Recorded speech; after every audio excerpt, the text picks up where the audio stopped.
Q into V cross B, F সমান Q into V cross B. ঠিক আছে, তো এই বলটা এখানে কি হবে, ভি আর বি এর মধ্যে কোন কত 90 ডিগ্রি, দেখো চৌম্বক ক্ষেত্রটা খাতা তল বরাবর নিচের দিকে, আর এইটা যাচ্ছে কোন দিকে, অনুভূমিক দিকে। তাহলে কোনটা কত হলো 90 ডিগ্রি, তাহলে 90 ডিগ্রি হলে বলটা কত হবে, এফ সমান কত হবে,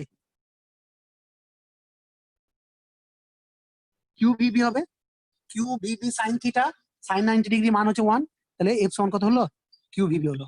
তাহলে এই বলটা ক্রিয়া করছে কার উপরে, এই দণ্ডটার উপরে।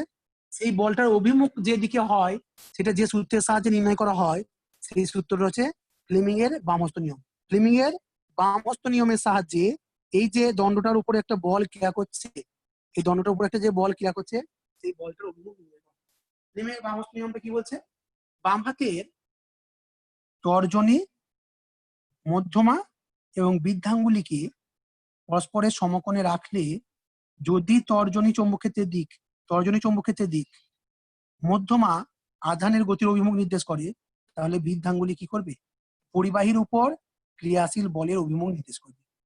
তর্জনী যদি চৌম্বকক্ষেত্রের অভিমুখ, মধ্যমা যদি আধানের গতির অভিমুখ নির্দেশ করে, তাহলে বৃদ্ধাঙ্গুলি কি করবে, আধানটার উপর ক্রিয়াশীল বলের অভিমুখ নির্ণয় করবে। তাহলে এখানে দেখো, এই যে এটা নিয়ে যাচ্ছ, দণ্ডটাকে নিয়ে যাচ্ছ, তার উপরে বলের অভিমুখ কি দেখলে, ফ্লেমিং এর বামহস্ত নিয়ম অনুযায়ী এই দিকটা বল, তর্জনী হচ্ছে চৌম্বকক্ষেত্র, মধ্যমা কি আধানের গতির অভিমুখ, এদিকে আধানটা যাচ্ছে, কারণ দণ্ডটা এদিকে যাচ্ছে মানে আধানটা এদিকে যাচ্ছে, তার উপর বল কোনটা হবে, কিউ থেকে পি থেকে কিউ এর দিকে, পি থেকে কিউ দিকে হচ্ছে মানে কি, আধানটা পজিটিভ আধানটা পি এর দিকে কিউতে চলে যাচ্ছে, তাহলে এই দিকটা কি মাইনাস, আর এই দিকটা কি হলো, প্লাস হয়ে গেল। পিটা প্লাস হলো, কিউটা প্লাস হলো, পিটা মাইনাস হলো। কেন হলো নিশ্চয়ই বুঝতে পারলে, কারণ আধানটা এর উপর একটা বল ক্রিয়া করার জন্য আধানগুলো এই দিক, কারণ যে কোনো পরিবাহিতে মুক্ত আধান থাকবে, মুক্ত আধানগুলো এখান থেকে এখানে চলে গেল, পজিটিভ আধানগুলো পি থেকে কিউ তে চলে গেল, তাহলে পিটা প্লাস হয়ে গেল, কিউটা মাইনাস হয়ে গেল। এখন দেখো, যদি তার দিয়ে একটা যোগ করে দাও এটাকে, তাহলে কি হবে, এর মধ্যে দিয়ে কিউ থেকে পি এর দিকে বাইরে, আর ভিতরে কি পি থেকে কিউ এর দিকে, ভিতরে কি মাইনাস থেকে প্লাসের দিকে, আর বাইরে কি প্লাস থেকে মাইনাসের দিকে। এই তার দিয়ে যোগ করলে তবে কখনো প্রবাহ হবে, তো যদি তার দিয়ে যোগ না করতে, যদি দণ্ডটা রাখতে, তাহলে কি হতো, এই দিকটা প্লাস এই দিকটা মাইনাস, অর্থাৎ একটা বিভবের সৃষ্টি হতো, অর্থাৎ তৈচালক বলের সৃষ্টি হতো। যখনই তার দিয়ে যোগ করে দিলে এটা একটা বদ্ধ পরিবাহী হয়ে গেল, তখন এটাতে একটা প্রবাহ হচ্ছে প্লাস থেকে মাইনাসের দিকে, মানে পরিবাহী দণ্ডটার বাইরে হচ্ছে প্লাস থেকে মাইনাসের দিকে, আর ভিতরে হচ্ছে মাইনাস থেকে প্লাসের দিকে। তড়িৎ কোষে যেমন হয়, ভিতরে মাইনাস থেকে প্লাসের দিকে, বাইরে প্লাস থেকে মাইনাসের দিকে, সেরকম হলো। এটা হচ্ছে তোমার, তাহলে একটা পরিবাহীকে চৌম্বক ক্ষেত্রের মধ্যে গতিশীল করলে, একটা পরিবাহীকে চৌম্বক ক্ষেত্রের মধ্যে গতিশীল করলে তাতে কেন তড়িৎচালক বল আবিষ্ট হচ্ছে বা তড়িৎ প্রবাহের সৃষ্টি হচ্ছে, সেটা নিশ্চয়ই বোঝা গেল। একটা পরিবাহীকে কি বললাম, চৌম্বক ক্ষেত্রের মধ্যে গতিশীল করলে ওই পরিবাহীতে তড়িৎচালক বল কেন আবিষ্ট হচ্ছে এবং তড়িৎ প্রবাহের কেন সৃষ্টি হচ্ছে, সেটা আমরা বুঝতে পারলাম। কারোর অসুবিধা আছে কি বলো এখানে, ওই মানটা আমি পরে যাচ্ছি, কেন আবিষ্ট হচ্ছে সেটা বুঝতে অসুবিধা আছে কারি? হ্যালো,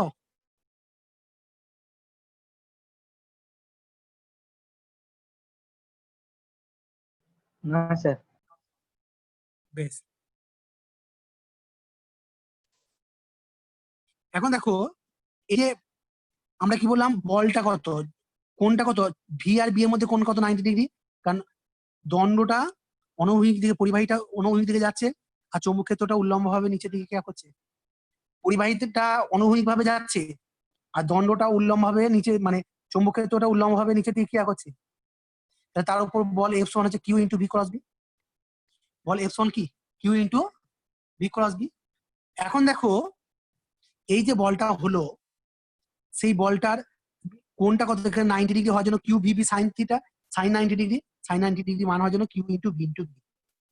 এর ফলে এটা প্লাস আর এই দিকটা মাইনাস হচ্ছে, অর্থাৎ একটা প্লাস বিভব একটা মাইনাস বিভব হচ্ছে, মানে এখানে একটা তড়িৎ ক্ষেত্রের সৃষ্টি হলো।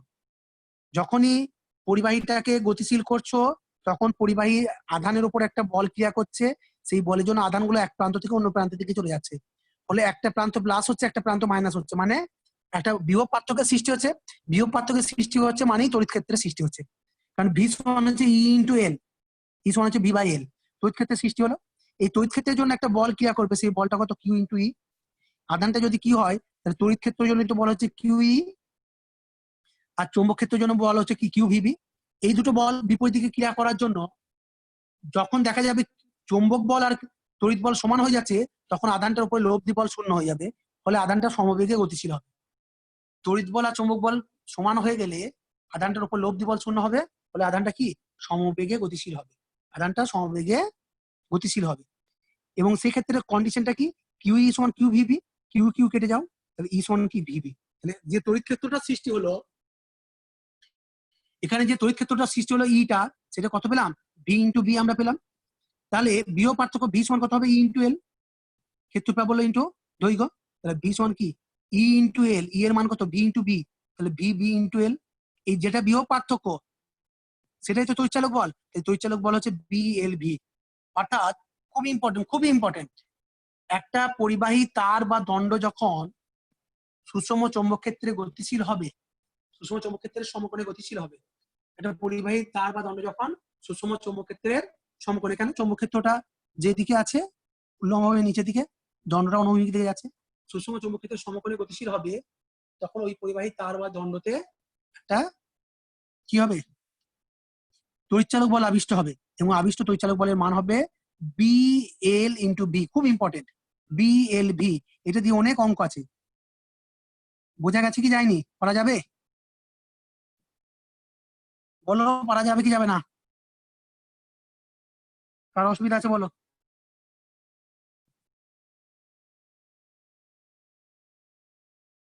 অসুবিধা নেই তো কারি?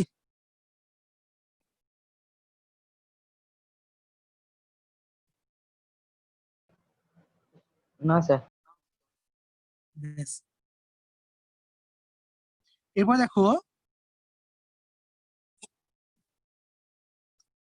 যখন একটা এরোপ্লেন মাটির উপর দিয়ে উড়ে যায় অনূহ্যিক ভাবে, আচ্ছা তাহলে এখানে দেখলে কি তড়িৎচালক বলটা কার কার উপর নির্ভর করছে, চৌম্বক ক্ষেত্রের উপর নির্ভর করছে, পরিবাহী তার বা দণ্ডটা দৈর্ঘ্যের উপর নির্ভর করছে, আর তার বেগের উপর নির্ভর করছে। চৌম্বক ক্ষেত্রের উপর নির্ভর করছে, তার বা দণ্ডটা দৈর্ঘ্যের উপর নির্ভর করছে, এবং তার বেগের উপর নির্ভর করছে।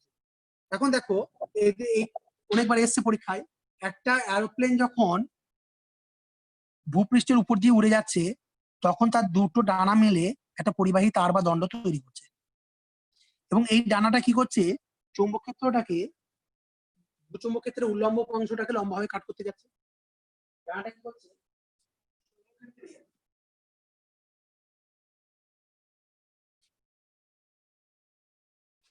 উল্লম্ব অংশটাকে, এটা ধরো চৌম্বক ক্ষেত্রের উল্লম্ব অংশ, এই উল্লম্ব অংশটা কি লম্বভাবে কাট করতে করতে যাচ্ছে।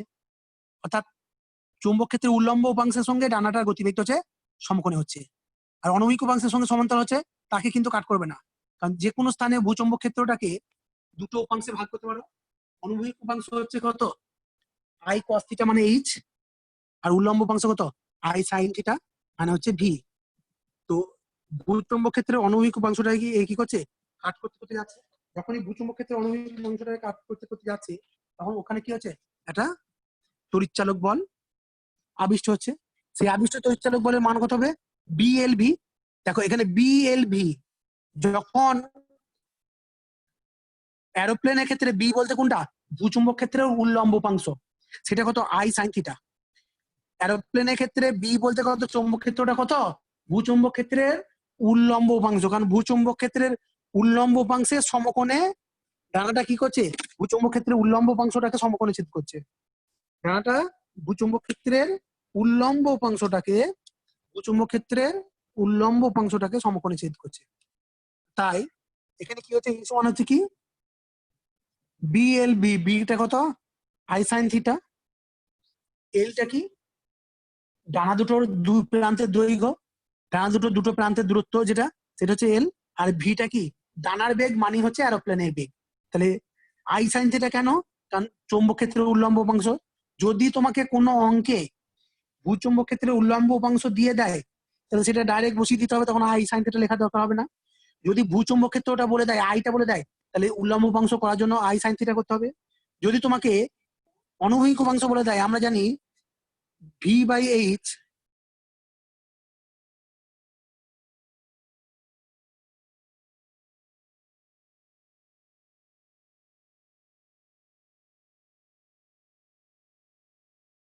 ভি সমান কি, আমরা জানি ভি সমান হচ্ছে এইচ ট্যান থিটা। অর্থাৎ যদি তোমাকে অনুভূমিক উপাংশ বলে দেয়, এইচটা বলে দেয়, তাহলে উল্লম্ব বের করার জন্য কি এইচ ট্যান থিটা করতে হবে, তাহলে এই বি এর জায়গায় কি লিখতে হবে, এইচ ট্যান থিটা। যদি ভূচুম্বক ক্ষেত্রের ভূচুম্বক ক্ষেত্রটা বলে দেয়, আইটা বলে দেয়, তাহলে উল্লম্ব উপাংশ করার জন্য কি আই সাইন থিটা করতে হবে। আর যদি ডাইরেক্ট উল্লম্ব উপাংশটা বলে দেয়, তাহলে যেটা আছে সেটাই বসাবো। আর এলটা কি, ডানা দুটোর মাঝের দূরত্ব, আর এলটা হলো, আর ভিটা কি, ভিটা হচ্ছে ডানার গতিবেগ, মানে হচ্ছে এরোপ্লেনটার গতিবেগ। ডানার গতিবেগ মানে হচ্ছে কি, এরোপ্লেনটার গতিবেগ। তাহলে যখন একটা এরোপ্লেন ভূচুম্বকের মধ্য দিয়ে উপরে অনভিক হয়ে উড়ে যাচ্ছে, তখন তার দুটো ডানার দুই প্রান্তে কি একটা তড়িৎচালক বল আবিষ্ট হচ্ছে, এবং আবিষ্ট তড়িৎচালক বলের মান হয় বি এল ভি।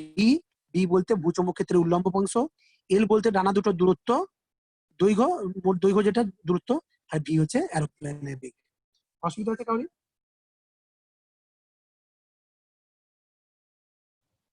স্যার এটা থেকে না স্যার। কোশ্চেন কি আসবে? অঙ্ক দিবে, ও একটা এরোপ্লেন 36 কিলোমিটার পার আওয়ার বা 72 কিলোমিটার পার আওয়ার বেগে উড়ে যাচ্ছে। এরোপ্লেনের দুটো ডানার দূরত্ব হচ্ছে 100 মিটার, 100 মিটার বলছি ধরো, 30 মিটার। তাহলে ওর দুই প্রান্তে কত তড়িৎচালক বল আবিষ্ট হবে নির্ণয় করো। তাহলে কিলোমিটার পার আওয়ার বেগে উড়ে যাচ্ছে বলে দিবে, তাহলে সেটা কি মিটার পার সেকেন্ড বের করতে হবে। প্রথমে মিটার পার সেকেন্ডে করে নিতে হবে। তাহলে মিটার পার সেকেন্ডে করে নেওয়ার পরে তোমার তার কি করতে হবে,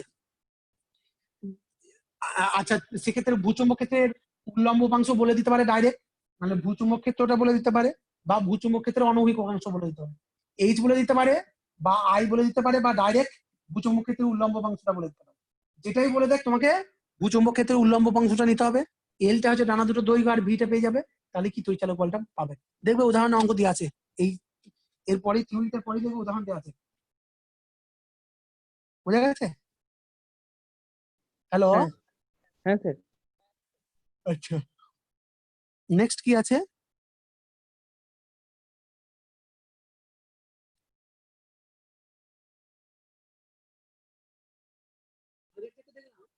একটা পরিবাহী দণ্ড যদি সুষম চৌম্বক ক্ষেত্রের সঙ্গে রৈখিক ভাবে গতিশীল হয়, মানে সুষম চৌম্বক ক্ষেত্রে উল্লম্ব ভাবে সরলরৈখিক পথে গতিশীল হয়, তাহলে তার দুই প্রান্তে যে তড়িৎচালক বল আবিষ্ট হবে সেটা হচ্ছে বি এল ভি।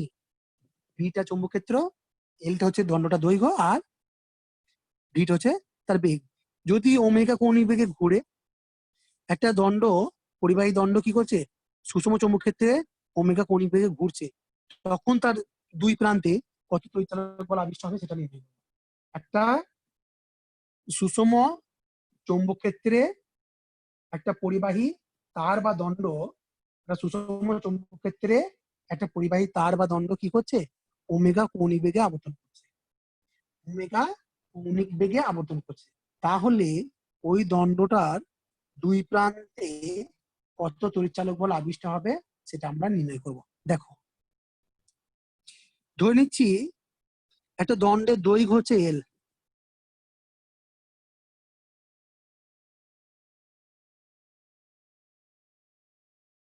দণ্ডটা দৈর্ঘ্য হচ্ছে এল, বি বি চৌম্বক ক্ষেত্রটা উল্লম্ব ভাবে নিচের দিকে ক্রিয়া করছে, এই চৌম্বক ক্ষেত্রে দণ্ডটা ওমেগা কোণ বেগে ঘুরছে, ওমেগা কৌণিক বেগে ঘুরছে, ও এটা হচ্ছে দণ্ডটা, ও এ দণ্ডটা কি ওমেগা কৌণিক বেগে ঘুরছে, বুঝছে? এখন এই দণ্ডটা যে কোনো একটা ক্ষুদ্র অংশ ডিএক্স বিবেচনা করলাম, কতটা দূরত্বে আছে সেটা, কেন্দ্র থেকে এক্স দূরত্বে। দণ্ডটার কেন্দ্র থেকে এক্স দূরত্বে ক্ষুদ্র দৈর্ঘ্য ডিএক্স বিবেচনা করলাম, বুঝছে? কেন্দ্র থেকে এক্স দূরত্বে ক্ষুদ্র দৈর্ঘ্য ডিএক্স বিবেচনা করলাম। এখন এই ডিএক্স দৈর্ঘ্যের জন্য কতটা তড়িৎচালক বল আবিষ্ট হবে, বিএলবি, বি বলতে চৌম্বক ক্ষেত্রটা, এল বলতে কত ডিএক্সটা, শুধু ডিএক্স দৈর্ঘ্যের জন্য, ইন্টু ভি। তাহলে ভিটা কি ডিএক্সটার বেগ, তাহলে ডিএক্স দৈর্ঘ্যের জন্য যে তড়িৎচালক বল আবিষ্ট হবে ডি, সেটা কত বি, মানে চৌম্বক ক্ষেত্র ডিএক্স মানে দৈর্ঘ্য বি এল, এল বলতে কি ডিএক্স, আর ইন্টু ভি। এখন এই ভিটা কত, এই ভিটা হবে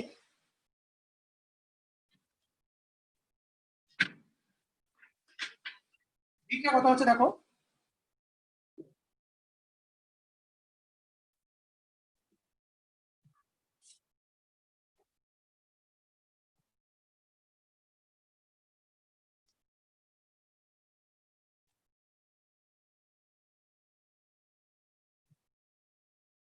আচ্ছা ভিটা হচ্ছে ওমেগা ইন্টু এক্স। কেন দেখো, ভি সমান হয় ওমেগা আর, এখানে ওমেগা কৌণিক বেগে যদি ঘুরে, দণ্ডটা যদি ওমেগা কৌণিক বেগে ঘুরে, দণ্ডের প্রত্যেকটা বিন্দুই ওমেগা কৌণিক বেগে ঘুরবে। দণ্ড যদি ওমেগা কৌণিক বেগে ঘুরে, তাহলে দণ্ডটার প্রত্যেকটা বিন্দু ওমেগা কৌণিক বেগে ঘুরবে। কিন্তু রৈখিক বেগটা কত হবে, ওমেগা আর। আর বলতে কত, কেন্দ্র থেকে ওই ডিএক্স এর দূরত্ব কত, ডিএক্স। তাই ভি সমান কি ওমেগা এক্স। তাহলে যতটা তড়িৎচালক বল শুধুমাত্র ডিএক্স অংশের জন্য যে তড়িৎচালক বল আবিষ্ট হবে, সেই আবিষ্ট তড়িৎচালক বল কত হবে, বি ডিএক্স ইন্টু ভি, মানে B dx into omega X, B dx into omega X সমান B omega X DX, B dx into omega V, V মানে কি ওমেগা এক্স, তাহলে বি ওমেগা এক্স ডিএক্স। এতটা তড়িৎচালক বল আবিষ্ট হবে। তাহলে ই সমান কত হবে, বি ওমেগাটা কনস্ট্যান্ট বাইরে বের করে নাও, 0 to L X D X, 0 to L X D X. এখন দেখো এক্স ডিএক্স এর যদি ইন্টিগ্রেশন করো, তাহলে এক্স ডিএক্স এর ইন্টিগ্রেশন হবে এক্স স্কোয়ার বাই 2। তাহলে এইটাকে যদি ইন্টিগ্রেশন করো তাহলে হবে half B omega L square. কি করলাম, 0 এক্স এক্স এর ইন্টিগ্রেশন হচ্ছে এক্স স্কোয়ার বাই 2, লিমিট বসালাম, এল বসালে কি এল স্কোয়ার মাইনাস কত 0, তাহলে আর এল, তাহলে এল স্কোয়ার বাই 2 মাইনাস 0 মানে half B omega L square. অর্থাৎ একটা পরিবাহী দণ্ড যদি, একটা পরিবাহী দণ্ড বা তার বা দণ্ড যদি সুষম চৌম্বক ক্ষেত্রের কি করে লম্বভাবে মানে সুষম চৌম্বক ক্ষেত্রে সমবৃত্তি ওমেগা কৌণিক বেগে আবর্তন করে, তাহলে ওই দণ্ডটাতে যে তড়িৎচালক বল আবিষ্ট হবে সেটা কত হবে, half B omega L square, half into B into omega into L square. অসুবিধা আছে কাউরি?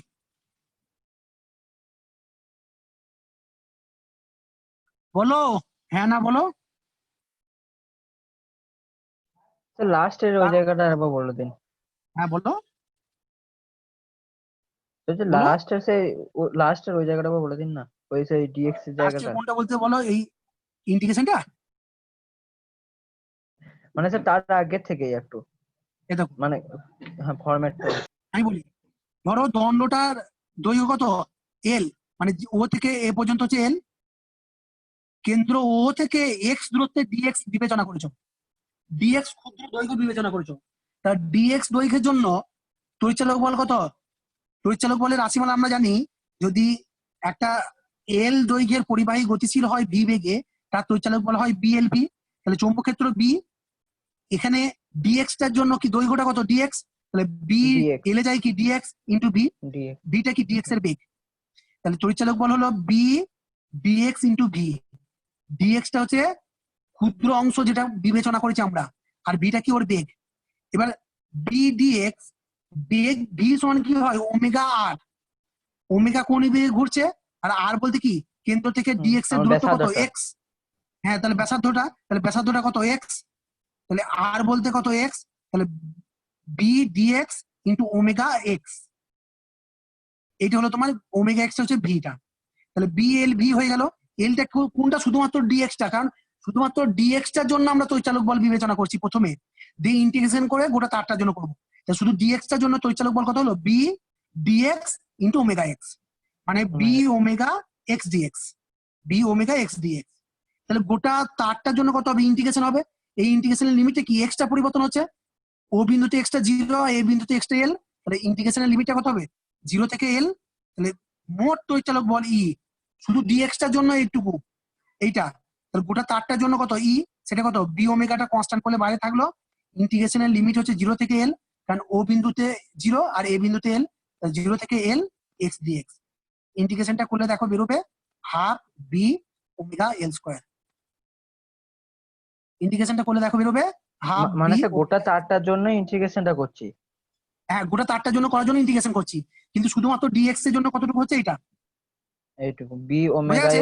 X D X. হ্যাঁ হ্যাঁ শুধু ডিএক্স এর জন্য কি B omega X X D X, কেন ডি ওমেগা বি ডিএক্স, ডিএক্সটা হচ্ছে দৈর্ঘ্য আর ওমেগা এক্স হচ্ছে বেগ, ওমেগা আর যেটা ওমেগা এক্স সেটা হচ্ছে বেগ, এইটা হচ্ছে চৌম্বক ক্ষেত্র আর এটা হচ্ছে দৈর্ঘ্যটা। তো শুধুমাত্র ডিএক্স এর জন্য এইটা, সেটাকে সাজিয়ে লিখলে বি ওমেগা ডিএক্স ডিএক্স। কিন্তু গোটা তারটার জন্য করলে কি ইন্টিগ্রেশন করতে হবে? ইন্টিগ্রেশন করলে লিমিট হবে 0 to L। বোঝা গেছে? হ্যাঁ হ্যালো, স্যার। অসুবিধা নেই তো? এরপর দেখো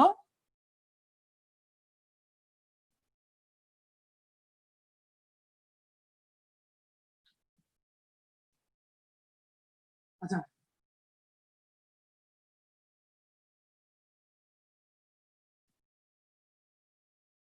এগুলো হলো ফ্লেমিং এর ডান হস্ত নিয়ম। ফ্লেমিং এর ডান হস্ত নিয়মটা কি দেখো, বাম হস্ত নিয়মের সাহায্যে একটা পরিবাহী মানে তড়িৎ ক্ষেত্রে চৌম্বক ক্ষেত্রে যদি একটা আধান গতিশীল হয়, চৌম্বক ক্ষেত্রে যদি একটা আধান গতিশীল হয়, তার উপরে যে বল ক্রিয়া করে সেটা হচ্ছে তার অভিমুখ যে সূত্রের সাহায্যে জানা যায় সেটা হচ্ছে ফ্লেমিং এর ডান হস্ত নিয়ম। আবার বলছি, একটা পরিবাহী একটা আধান যদি সুষম চৌম্বক ক্ষেত্রে গতিশীল হয়, সুষম চৌম্বক ক্ষেত্রে যদি একটা আধান গতিশীল হয়, তার উপরে যে বল ক্রিয়া করে সেই বলটার অভিমুখ নির্ণয় করা হয় ফ্লেমিং এর বাম হস্ত নিয়ম অনুসারে। আর একটা পরিবাহী যদি চৌম্বক ক্ষেত্রে গতিশীল হয়, তাহলে তার জন্য যে তড়িৎচালক বল আবিষ্ট হয় বা তড়িৎ প্রবাহের সৃষ্টি হয়, সেই প্রবাহের অভিমুখ আবিষ্ট তড়িৎ প্রবাহের অভিমুখ নির্ণয় করা হয় ফ্লেমিং এর ডান হস্ত নিয়মের সাহায্যে। আবার বলছি, কোন পরিবাহী যখন চৌম্বক ক্ষেত্রে গতিশীল হয়, তখন ওই পরিবাহীতে একটা তড়িৎচালক বল আবিষ্ট হয় বা তড়িৎ প্রবাহের সৃষ্টি হয়। সেই তড়িৎ প্রবাহটার অভিমুখ যে সূত্রের সাহায্যে নির্ণয় করা হয় সেটা হচ্ছে ফ্লেমিং এর ডান হস্ত নিয়ম। ফ্লেমিং এর ডান হস্ত নিয়মটা কি? ডান হাতের তর্জনী, মধ্যমা আর বৃদ্ধাঙ্গুলি, তর্জনী, মধ্যমা আর বৃদ্ধাঙ্গুলিকে পরস্পরের সমকোণে রাখলে, ডান হাতের তর্জনী, মধ্যমা আর বৃদ্ধাঙ্গুলিকে পরস্পরের সমকোণে রাখলে যদি তর্জনী চৌম্বক ক্ষেত্রের অভিমুখ এবং বৃদ্ধাঙ্গুলি, মধ্যমা বললে হবে না, প্রথমে বৃদ্ধাঙ্গুলি বলবে, তর্জনী পরে আসবে বৃদ্ধাঙ্গুলি। ওখানে এসেছিল কি তর্জনী পরে এসেছিল মধ্যমা, এখানে আসবে কি তর্জনী পরে আসবে বৃদ্ধাঙ্গুলি। যদি তর্জনী চৌম্বক ক্ষেত্রের অভিমুখ এবং বৃদ্ধাঙ্গুলি পরিবাহীর গতির অভিমুখ নির্দেশ করে, তাহলে মধ্যমা আবিষ্ট প্রবাহের অভিমুখ নির্দেশ করবে। আবার বলছি, ডান হাতের তর্জনী, মধ্যমা এবং বৃদ্ধাঙ্গুলিকে পরস্পরের সমকোণে রাখলে যদি তর্জনী চৌম্বক ক্ষেত্রের অভিমুখ, বৃদ্ধাঙ্গুলি পরিবাহীর গতির অভিমুখ নির্দেশ করে, তাহলে মধ্যমা আবিষ্ট প্রবাহের অভিমুখ নির্দেশ করবে। মধ্যমা আবিষ্ট প্রবাহের অভিমুখ নির্দেশ করবে। এটা হচ্ছে ফ্লেমিং এর ডান হস্ত নিয়ম। কি বোঝা গেছে? ফ্লেমিং এর বাম হস্ত নিয়ম আর ফ্লেমিং এর ডান হস্ত নিয়ম। বাম হস্ত নিয়মের সাহায্যে একটা আধান যদি চৌম্বক ক্ষেত্রে গতিশীল হয়, তার উপরে বলের অভিমুখটা কোন দিকে হবে সেটা জানা যায়। আর ডান হস্ত নিয়ম অনুসারে একটা পরিবাহী যদি চৌম্বক ক্ষেত্রে গতিশীল হয়, তাতে আবিষ্ট প্রবাহের অভিমুখ কোন দিকে হবে সেটা জানা যায়। নেক্সট দেখো, আমরা যেটা করব সেটা হচ্ছে ইডি কারেন্ট বা ঘূর্ণি প্রবাহ। ইডি কারেন্ট বা ঘূর্ণি প্রবাহ। দেখো, আমরা দেখলাম তড়িৎচুম্বকীয় আবেশের ক্ষেত্রে আমরা কি দেখলাম না, একটা পরিবাহী যখন চৌম্বক ক্ষেত্রে গতিশীল থাকছে, তড়িৎচুম্বকীয় আবেশের ক্ষেত্রে আমরা দেখলাম কোন পরিবাহী যখন চৌম্বক ক্ষেত্রে গতিশীল থাকছে, তখন ওই পরিবাহীর দুই প্রান্তে একটা তড়িৎচালক বল আবিষ্ট হচ্ছে এবং তড়িৎ প্রবাহের সৃষ্টি হচ্ছে। এটা হচ্ছে তড়িৎচুম্বকীয় আবেশ। এখন পরিবাহী তারটার পরিবর্তে যদি একটা ধাতব ব্লক বা পাতকে চৌম্বক ক্ষেত্রে গতিশীল করি, তাহলে দেখা যাবে ওই পাতটাতেও তড়িৎচুম্বকীয় আবেশের সৃষ্টি হবে এবং সেই তড়িৎচুম্বকীয় আবেশের জন্য পাতটার গোটা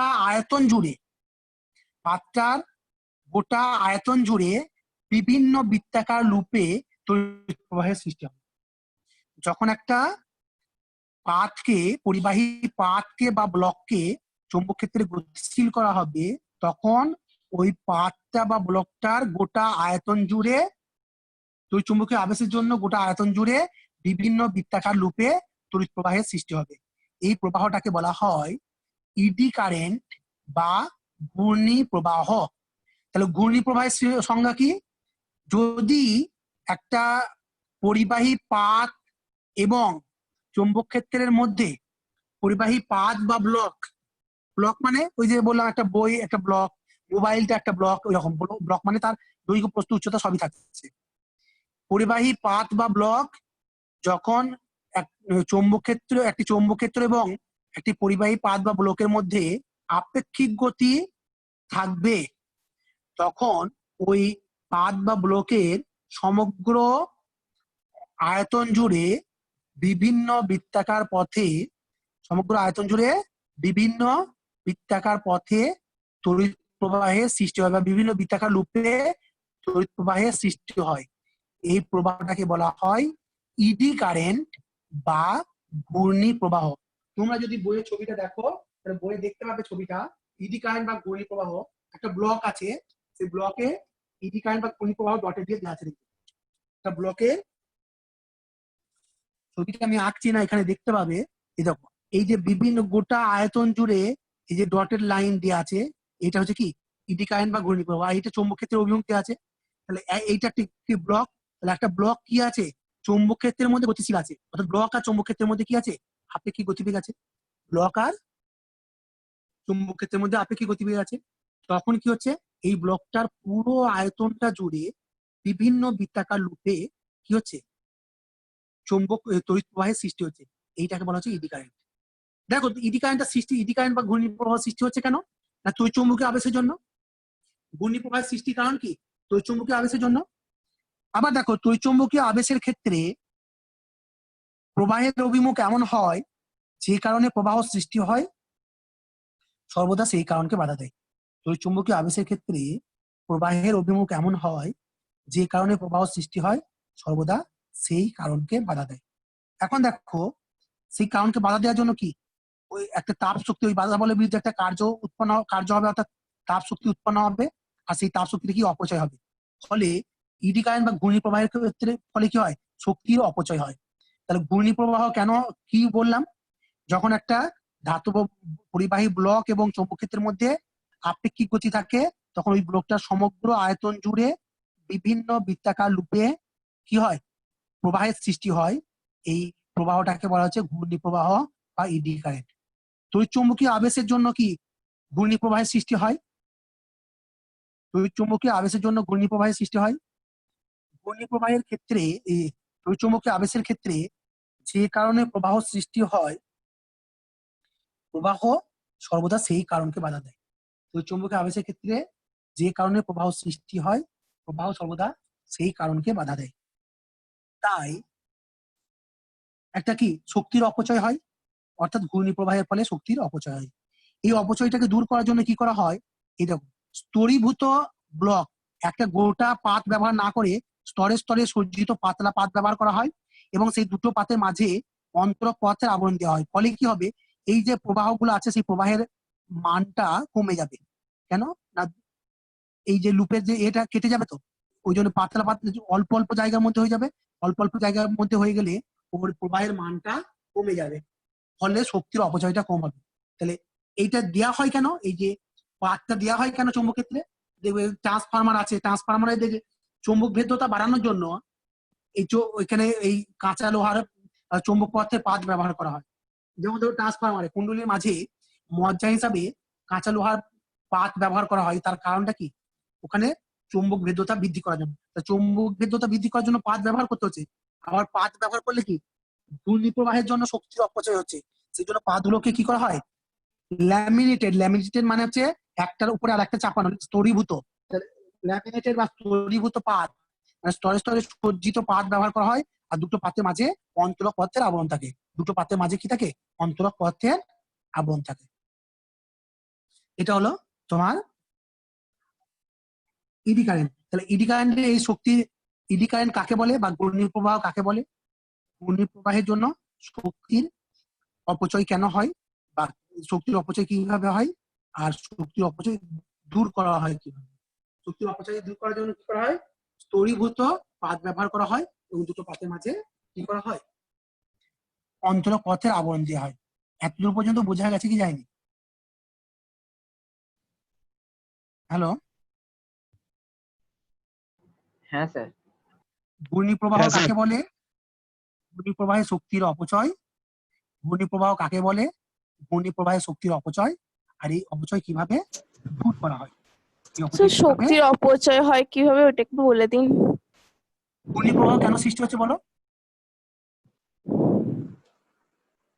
কেন সৃষ্টি হচ্ছে বলো? ওই তো তড়িৎ চুম্বকীয় আবেশের জন্য। আবেশের জন্য। তড়িৎ চুম্বকীয় আবেশের ক্ষেত্রে কি হয়, যে কারণে সৃষ্টি হচ্ছে, সেই কারণকে বাধা দেওয়া হয়। তাহলে বাধা দিলে কি সেই বাধা বলের বিরুদ্ধে কার্য করতে হতো? হ্যাঁ কর্ষণ বলের বিরুদ্ধে কার্য করলে শক্তির অপচয় হবে কি হবে না? হ্যাঁ হয়। তাহলে বাধা বলের বিরুদ্ধে কার্য করার জন্য তোমার একটা শক্তির অপচয় হবে। ও তুমি যে কার্যটা করলে সেই কার্যটা তো তুমি ফেরত পাচ্ছ না, তাহলে শক্তির অপচয় হচ্ছে, হুম তাপ উৎপন্ন হচ্ছে। ও তুমি যদি একটা হুম বস্তুকে ঘর্ষণ বলের বিরুদ্ধে টেনে নিয়ে আসো, তাহলে টেনে হুম আনতে কি তোমাকে সেই কার্যটা কি তাপ শক্তির রূপে ব্যয়িত হচ্ছে, তা হুম মানে শক্তির অপচয় হচ্ছে। এই ক্ষেত্রে তাই হচ্ছে, কি ঠিক শক্তির অপচয় হচ্ছে। হুম কি বোঝা গেছে? ঠিক আছে। হ্যাঁ নেক্সট হচ্ছে সাবেশ। স্ব আবেশ। সাবেশ কথাটার অর্থ হলো স্ব আবেশ। দেখো, যদি একটা কুণ্ডলীকে নাও, যদি একটা কুণ্ডলীকে নাও এবং ওই কুণ্ডলীর মধ্যে দিয়ে প্রবাহ পাঠাও, দেখো আমি ছবিতে এঁকেছি, একটা পরিবাহী কুণ্ডলী আছে। এই কুণ্ডলীতে একটা চাবি কে, একটা চাবি লাগানো হয়েছে, একটা ব্যাটারি বি আছে, আর এটা একটা রিওস্ট্যাট আর এইচ আছে। বি বা এর তড়িৎচালক বল হচ্ছে ই তড়িৎচালক বলে একটা ব্যাটারি লাগানো হয়েছে, একটা রিওস্ট্যাট আছে। এই রিওস্ট্যাটের কাজ হচ্ছে রোধটাকে কমিয়ে বা বাড়িয়ে প্রবাহ মাত্রাকে কমানো বা বাড়ানো হয়। রিওস্ট্যাটের সাহায্যে রোধটাকে রিওস্ট্যাটের সাহায্যে রোধটাকে কমিয়ে বা বাড়িয়ে তড়িৎচালক বলটাকে, এই তড়িৎ প্রবাহটাকে বাড়ানো বা কমানো হয়। এখন দেখো, যদি তুমি রিওস্ট্যাটের সাহায্যে এই কুণ্ডলীর মধ্যে রোধটাকে কমাও, অর্থাৎ তড়িৎ প্রবাহ মাত্রাটাকে বাড়াও, তড়িৎ প্রবাহ মাত্রা বাড়ালে তার চারিদিকে যে চৌম্বক ক্ষেত্রের সৃষ্টি হবে সেই চৌম্বক ক্ষেত্রটার মানটা বাড়বে। কারণ কোনো পরিবাহীর মধ্য দিয়ে, আমরা বায়ু সাভার সূত্রের চ্যাপ্টারতে পড়েছি, একটা পরিবাহী তারের মধ্য দিয়ে যদি তড়িৎ যায়, একটা পরিবাহী তারের মধ্য দিয়ে যদি তড়িৎ যায়, তাহলে ওই পরিবাহী তারের চারিদিকে একটা চৌম্বক ক্ষেত্রের সৃষ্টি হয়। পরিবাহী তারের মধ্য দিয়ে তড়িৎ গেলে তার চারিদিকে কি হবে, একটা চৌম্বক ক্ষেত্রের সৃষ্টি হবে। এবার এই তড়িৎ প্রবাহ যত বাড়াবে চৌম্বক ক্ষেত্রের মান তত বাড়বে, তড়িৎ প্রবাহ যত কমাবে চৌম্বক ক্ষেত্রের মান তত কমবে। তাহলে এই পরিবাহী তারের মধ্য দিয়ে যখন তড়িৎ যাবে, তখন তার চারিদিকে একটা কি হবে, চৌম্বক ক্ষেত্রের সৃষ্টি হবে।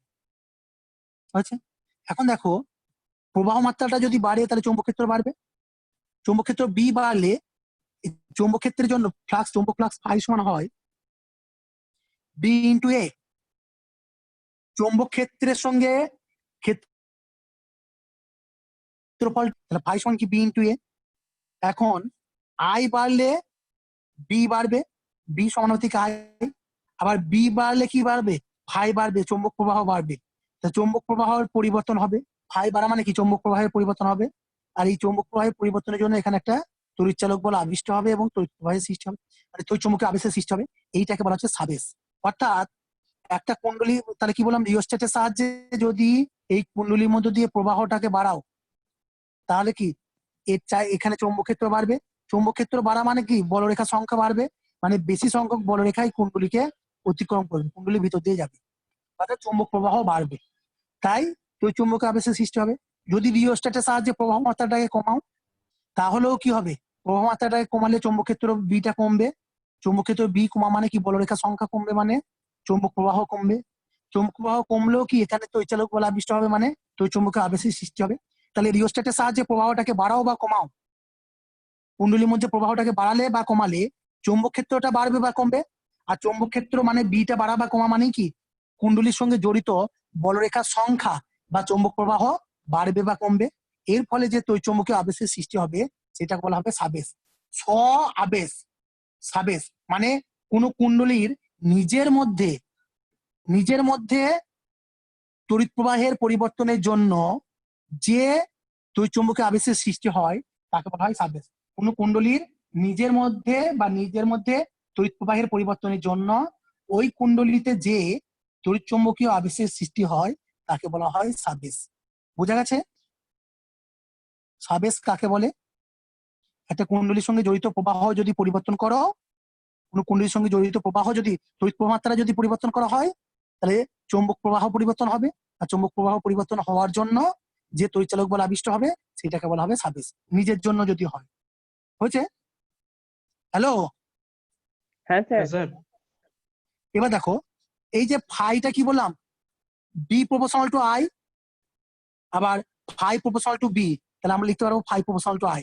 কেন? ফাই সমান হচ্ছে বি ইন্টু এ, তাহলে বি বাড়লে ফাই বাড়বে, তাহলে ফাই প্রপোর্শনাল টু ফাই মানে চৌম্বক প্রবাহটা ফাইটা কার সঙ্গে? আয়ের সঙ্গে সমানুপাতিক। তাহলে ফাই সমান কি? একটা ধ্রুবক গুণ করতে হবে এল আই, এই এলটাকে বলা হয় সাবেশাঙ্ক। এলটাকে কি বলা হয়? সাবেশাঙ্ক। তাহলে আই সমান 1 হলে ফাই সমান আই, অর্থাৎ এল ফাই সমান এল, আই সমান 1 হলে ফাই সমান এল, অর্থাৎ একক প্রবাহ মাত্রার জন্য কুণ্ডলীতে যে পরিমাণ চৌম্বক